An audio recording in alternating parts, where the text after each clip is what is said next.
Hola, muy buenas tardes. Ya estoy dándoles la bienvenida a nuestro espacio que siempre le propone a usted un recorrido hacia las distintas zonas de interés y actualidad de nuestro contexto sociocultural. En programas anteriores hemos estado abordando el tema del uso inadecuado de las tecnologías, específicamente de los celulares o teléfonos móviles. Hoy vamos a conversar acerca del sexting, ese fenómeno en el que pueden incurrir tanto niños, adolescentes, jóvenes y hasta adultos. ¿Qué es el sexting? ¿Cómo se llega del sexting al ciberacoso? Ya les adelantaba que este será nuestro tema central. Puede comunicarse con nosotros a través del 4351-8335 o desde su móvil siempre que tenga la aplicación Interactúa con Perla Visión. Les dejo con nuestro video portada. Como siempre, la reseña abre las puertas a este contexto de hoy.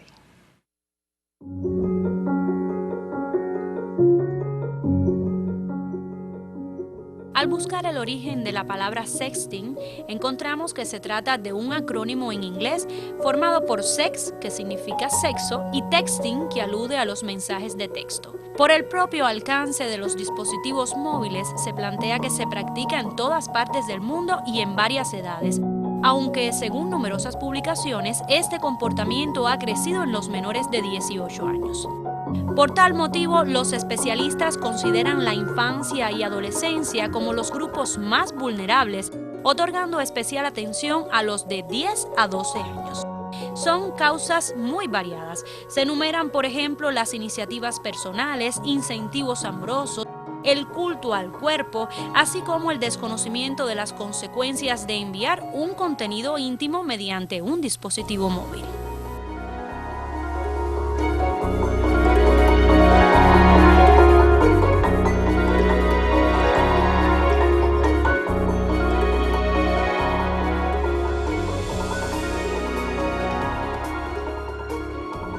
Y para conversar sobre el tema seleccionado en la tarde de hoy, me acompaña acá en el estudio el licenciado Antonio Javier Sánchez Martínez, quien es profesor de la carrera de psicopedagogía en nuestra Universidad de Cienfuegos. Buenas tardes.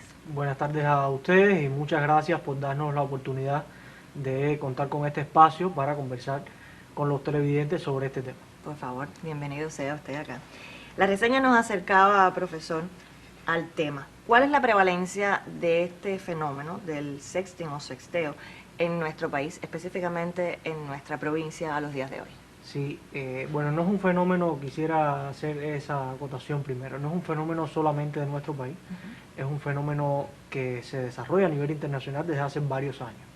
Sucede que en nuestro país, con la llegada tardía del Internet masivo a toda la población, estos fenómenos se han llegado también de forma tardía y entonces por eso no tenemos quizás todo el conocimiento sobre las consecuencias, los daños o los beneficios que pueden traer estos fenómenos, estas prácticas en la población. Sin embargo, a nivel internacional ya se habla de altos porcientos de prevalencia de estos fenómenos. Por ejemplo, hay varias encuestas, yo les traía algunos datos en España, con una muestra de 149 estudiantes, que es una muestra que nos da cierto nivel de precisión, según la muestra que también que nosotros utilizamos para nuestro estudio acá en Cienfuegos, que después vamos a estar hablando de esto. De 149 estudiantes entre 18 y 29 años, había una prevalencia de más del 51%. En adolescentes de 17 años la prevalencia fue de más del 36%. Y con 889 estudiantes de entre 18 y 25 años, la prevalencia superó el 36%. Esos son diferentes estudios que se han realizado en España. En Argentina, por ejemplo, más del 83% de los encuestados afirman haber realizado prácticas de sexting. Y en otros países como Estados Unidos y Europa, la prevalencia supera el 27%. ¿Le parece significativa a usted esa cifra? Sí, es una cifra significativa, sobre todo porque siempre hay un % de la población que puede responder esto, pero realmente puede haber respondido negativamente y haber tenido prácticas de sexting. En Cienfuegos, bueno, aclarar que en Cuba no hay estudios, no pudimos consultar estudios profundos sobre este tema que hayan realizado encuestas como tal, a gran escala. Por eso nos dimos a la tarea y creamos una encuesta online, la difundimos a través de las redes sociales de la universidad y de los propios profesores.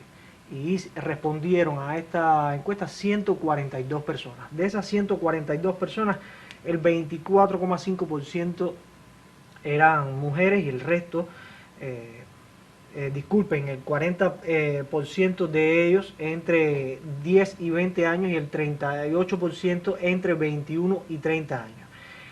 De estas personas se les preguntó si alguna vez habían practicado sexting y obtuvimos las 142 respuestas.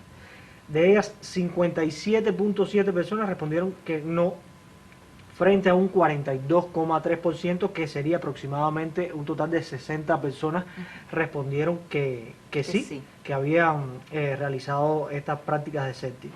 Ahora, de esas 60 personas que respondieron que sí, más del 65% afirmó haberlo realizado más de 3 veces. Y el restante por ciento lo realizaron entre 1 y 3 veces. Entonces, por ahí está, creo que cuando hacemos un análisis y lo comparamos con la tendencia a nivel internacional, estamos sobre la media de lo que sucede a nivel internacional, pero no es un fenómeno cubano.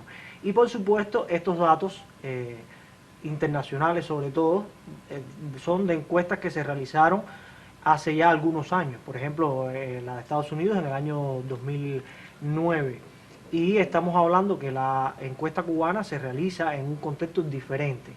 Ahora también ese contexto ha variado para el mundo entero porque la pandemia y el aislamiento de las personas en sus casas ha hecho que el sexting, que ya decíamos que es compartir contenido sexoerótico a través de las redes sociales o a través de los dispositivos móviles, y entonces esto ha sido una práctica incentivada, incrementada durante la pandemia. Por eso el contexto es diferente y por eso también la necesidad de actualizar todos estos estudios.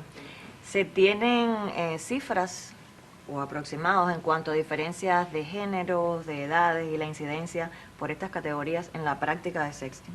Sí, hay cifras. La mayor prevalencia está en el envío de los hombres y mayor receptabilidad en las mujeres, aunque esto puede variar en dependencia de la región, pero las cifras apuntan hacia esto. En el caso del estudio realizado en Cienfuegos, no me gustaría dar cifras porque también el estudio tuvo como característica que pudimos encuestar a una mayor cantidad de mujeres que a hombres, y eso puede dar cierto sesgo en los resultados. Yo te agradezco hasta aquí, vamos a hacer una pausa, ya el tema está puesto sobre la mesa, enseguida estamos de vuelta. Y aunque sienta pena ajena, no se deja de mirar.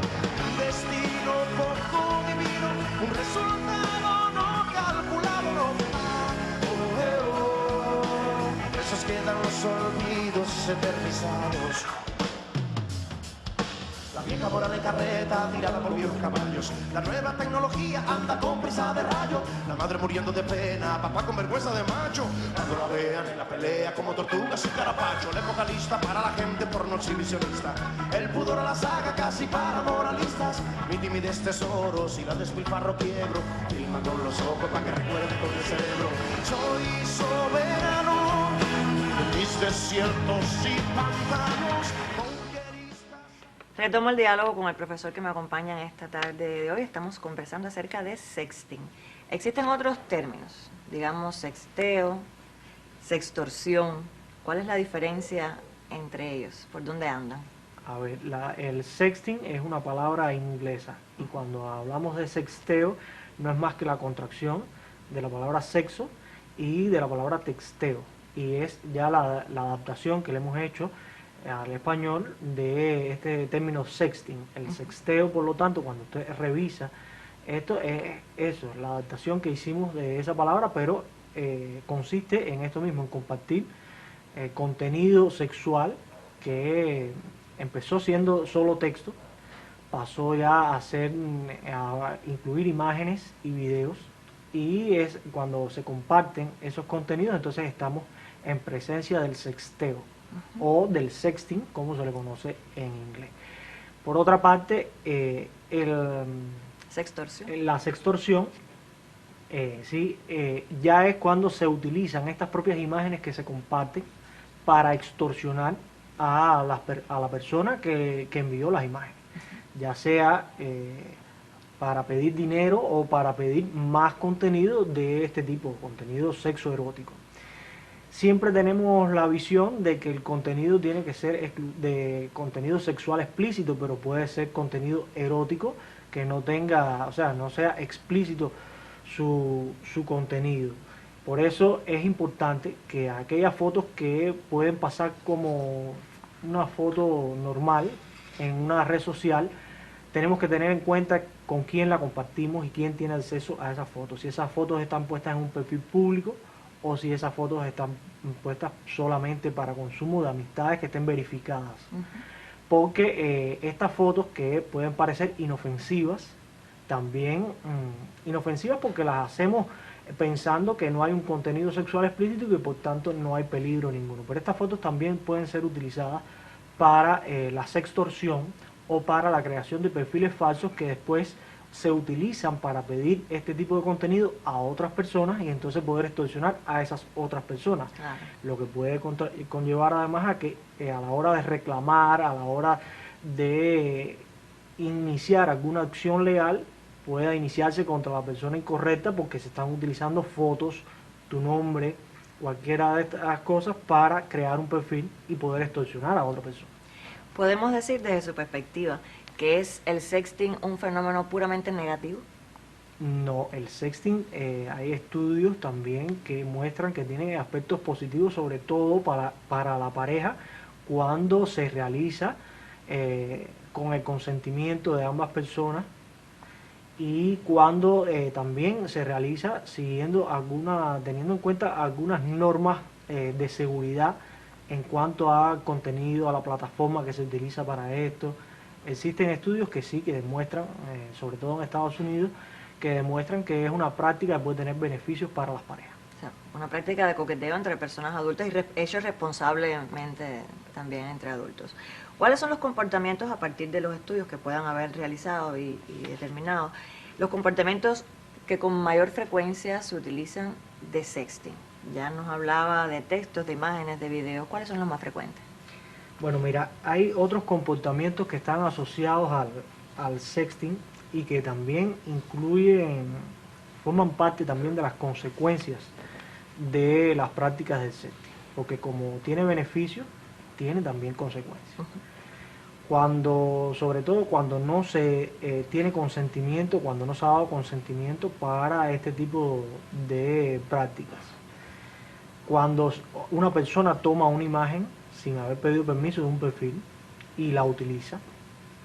Cuando ya se utilizan estas imágenes para la sextorsión, cuando se utilizan para el grooming, que es otra práctica, es otro término que está asociado, porque el grooming por lo general es cuando una persona adulta toma una imagen de un menor, crea un perfil falso y con ese perfil intenta interactuar con otro menor. Incluso esto ha dado pie a nivel internacional a algunos casos de abusos contra menores de edad.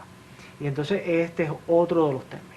Pero también puede conllevar al ciberacoso, porque hay personas que lo mismo pueden escribirte para ofenderte, porque por publicar contenido erótico que a lo mejor te parece bien compartirlo con tus amistades, o puede escribirte porque esa persona cree determinada obsesión por encontrarse, por verse, por conversar con la persona que publicó las fotos. Y entonces puede darse una situación de ciberacoso. Hay varias tendencias también que están asociadas al sexting y que son variadas, tan variadas como los propios seres humanos. Pero bueno, estas son algunas de las más notables. Vamos a seguir profundizando en ellas en los siguientes minutos. Te propongo ahora disfrutar de nuestro segmento Detalles. En esta ocasión, en entrevista al psicopedagogo Miguel Pérez Egues, él nos va a conversar acerca de una experiencia educativa relacionada con el tema.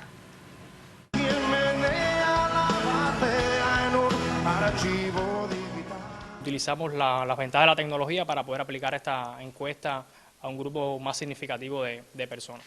Esta encuesta alcanzó un total aproximado de más de 140 personas y buscaba específicamente algunos elementos sobre las cuestiones de género, de la práctica, las vías, las alternativas en las cuales se estaban moviendo los adolescentes y los jóvenes que practicaban esta práctica sexual, y de manera general y también específicamente sobre las manifestaciones de ciberacoso.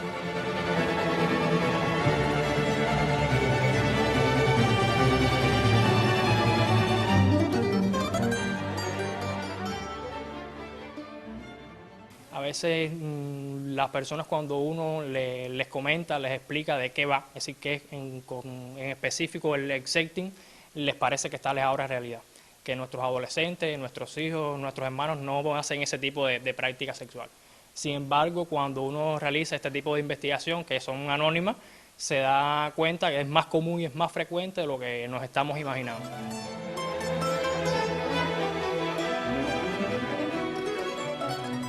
Ha habido una tendencia desde sus inicios a estigmatizar este tipo de práctica sexual como los patrones socioculturales sobre los que nos estamos desarrollando y todo lo relacionado con el género y el patriarcado nacional, que aunque lo neguemos siempre está muy presente.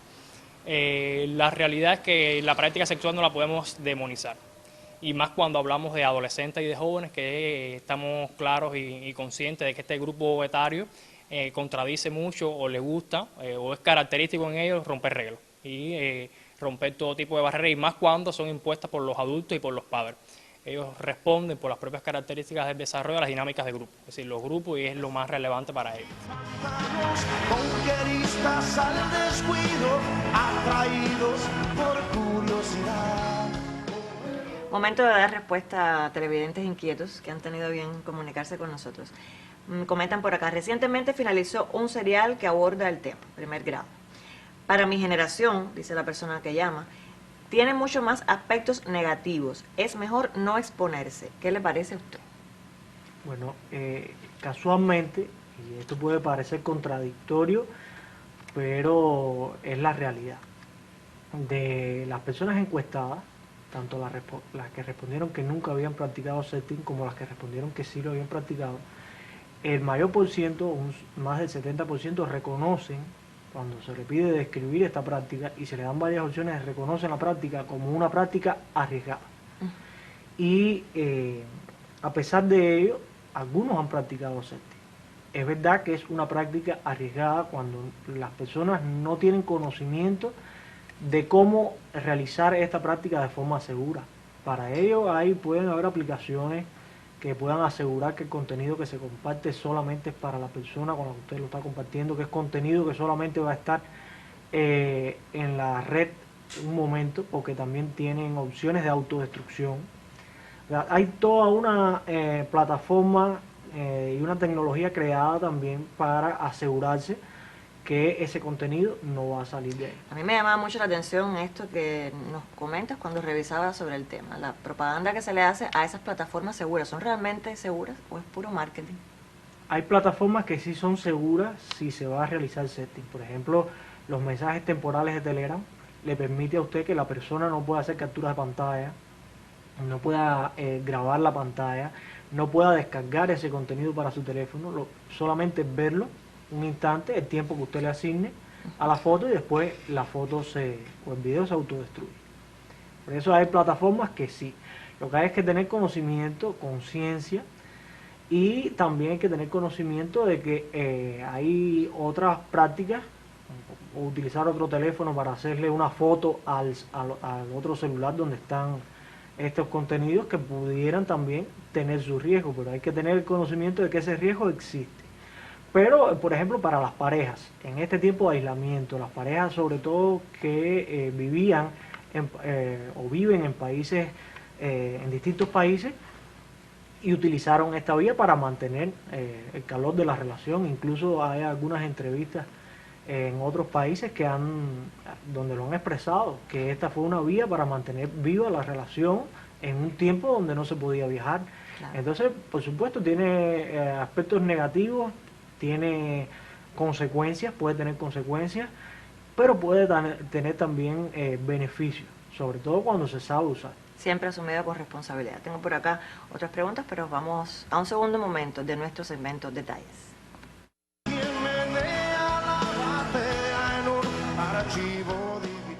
Las recomendaciones son en general para tanto los estudiantes o las personas o los adolescentes que hacen este tipo de práctica sexual, como para los adultos que tienen la responsabilidad también de protegerlos y de cuidar su desarrollo de manera integral.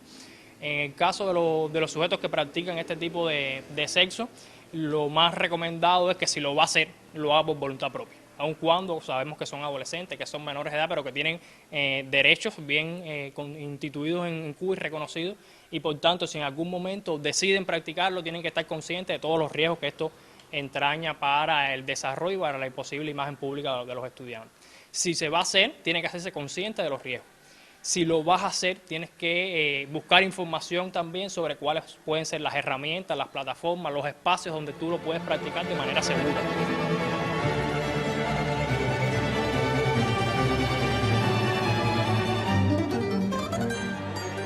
Y otro, siempre cuidar a la pareja. Recordemos o tengamos en cuenta que el sexting como práctica sexual es bidireccional, entre dos personas en un espacio íntimo que se da en un contexto específico, y por tanto esa socialización de contenido sexual tiene que ser protegido por mí pero también por la pareja, por la otra persona que está del otro lado del dispositivo móvil y que hay que proteger su información personal.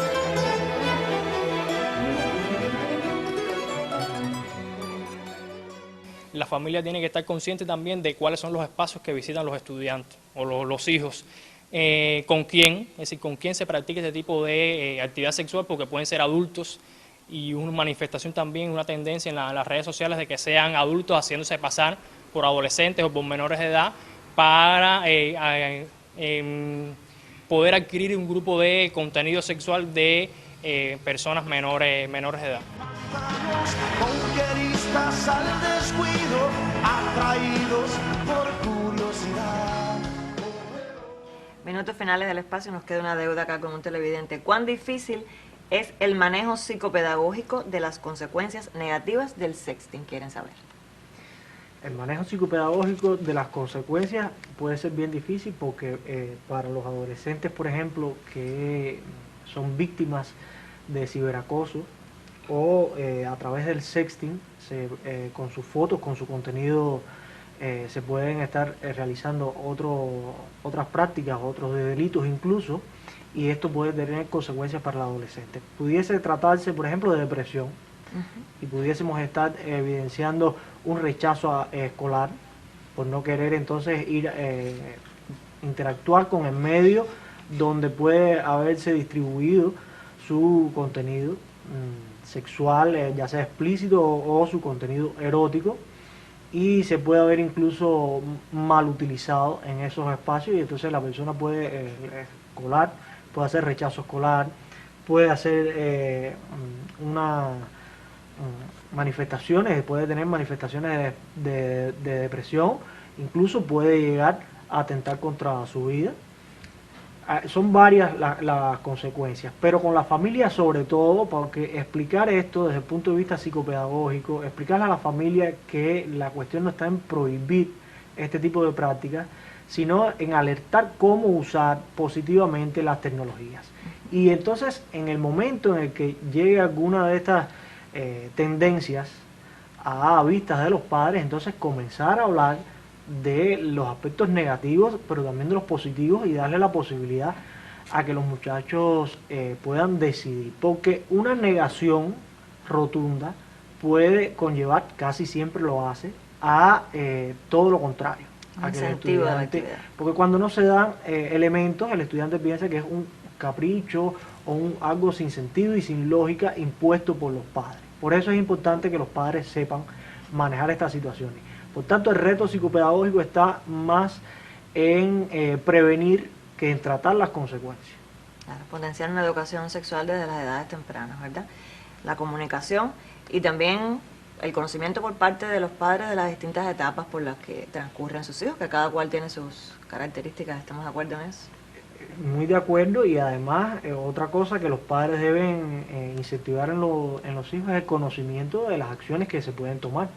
El Código Penal cubano ya establece este tipo de prácticas cuando no tiene el consentimiento de la persona como un delito que se puede denunciar. Pero entonces la persona, para poder denunciar esto, los padres deben comunicarlo a los hijos, que deben tomar medidas de seguridad con sus contraseñas, crear contraseñas nuevas, guardar todo ese contenido, hacer capturas de pantalla del acoso, de su contenido que se compartió en un lugar donde no se debió haber compartido, medidas que pueden prevenir también que todo suceda. Yo te agradezco muchísimo que hayas estado compartiendo con nosotros tus conocimientos en esta tarde, este tema tan delicado y tan acuciante en nuestros días de hoy. Gracias. Gracias a ustedes por el espacio. Gracias a usted también, amigo televidente, por permanecer hasta el final. Yo lo estaré esperando el próximo martes, siempre con la grata ilusión que me provoca confiar en que usted va a regresar. Nos vamos con música. Ya nos veremos. Puede que a veces la vida nos juegue malas pasadas, cuando convierte en puertas de salida lo que eran puertas de entrada, y nos entrega en bandejas de plata todas las oportunidades, disfrazadas de desaliento, desgracias y calamidades. Ella puede hacer lo que quiera, pero nunca borra tu sonrisa, porque para viajar a la felicidad tú siempre me das la visa. Y no me limitas el peso ni la cantidad de equipaje, con ese susurro a mi oído olvida el destino, disfruta el viaje. Puedes cambiar el paisaje en el mundo entero, que algo que nunca cambiará, vida mía, es que yo te quiero.